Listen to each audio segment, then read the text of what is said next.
নতুন অসমীয়া ছবি গোলাইচুৰৰ বিষয়ে কেইটামান কথা। 17 জানুৱাৰীত মুক্তি পালে 2025 বৰ্ষৰ প্ৰথম অসমীয়া ছবি গোলাইচুৰ।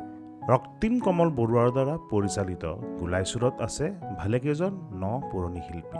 হিমাংশু প্ৰসাদ দাস, বনি দেউৰী, কেনি বসুমতাৰী, টনি বসুমতাৰী, হিমাংশু গগৈ, সপ্তৰ্ষি গগৈ, বেদব্ৰত বৰা, জয়ন্ত দাস আৰু জয়ন্ত ভাগৱতীৰ দৰে ভালেকেইজন পুৰণি শিল্পীয়ে কাম কৰিছে গোলাইচুৰত। সাধাৰণ ভাষাত যদি ক'বলৈ যাওঁ, গোলাইচুৰ এখন বায়'পিক হয়। গোলাইচুৰ এজন চুৰৰ বায়'পিক। দিগা চুৰৰ বায়'পিক হ'ল গোলাইচুৰ। ছবিৰ আৰম্ভণি হয় স্বাধীনতাৰ আগত 1945 চনত আৰু কাহিনী শেষ হয় 1983 চনত। বোলছবিখনৰ টাইম ফ্ৰেম মোটামুটি 40 বছৰ।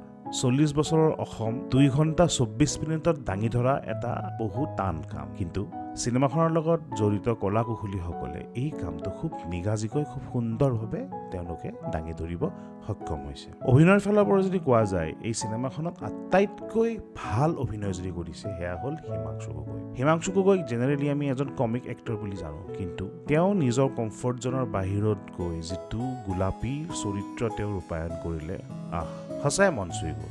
হয়, স্ক্ৰীন প্লেখন আৰু অকণমান ফাষ্ট হ'লে ভাল আছিলে, স্ক্ৰীন প্লেখন আৰু অকণমান ষ্ট্ৰং হ'লে ভাল আছিলে। কিছুমান কেৰেক্টাৰ আহিল, তেওঁলোক অলপ দেৰি থাকিলে আৰু ঘপককৈ নাইকিয়া হৈ গ'ল। যদি সেইখিনি অকণমান দাঙি ধৰিলে হয়, চিনেমাখন নিশ্চয়তে আৰু অকণমান বেছি এংগেজিং হ'ল হয়। বাট যি কি নহওক, বিগত 2-3 বছৰত যিমানবোৰ অসমীয়া চিনেমা চালোঁ, যিমানবোৰ অসমীয়া চিনেমা আহিলে, তাৰে তুলনাত চিনেমাখন যথেষ্টখিনি ভাল হৈছে।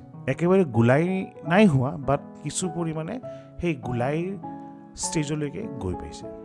এইটো যিখিনি কথা ক'লোঁ, এয়া একদম মোৰ মনৰ কথা। ইয়াত এইটো কোনো ধৰণৰ ৰিভিউ নহয়, এইটো জাষ্ট মনৰ কিছুমান কথা অলপ শ্বেয়াৰ কৰিব বিচাৰিছিলোঁ, সেইকাৰণে শ্বেয়াৰ কৰিলোঁ।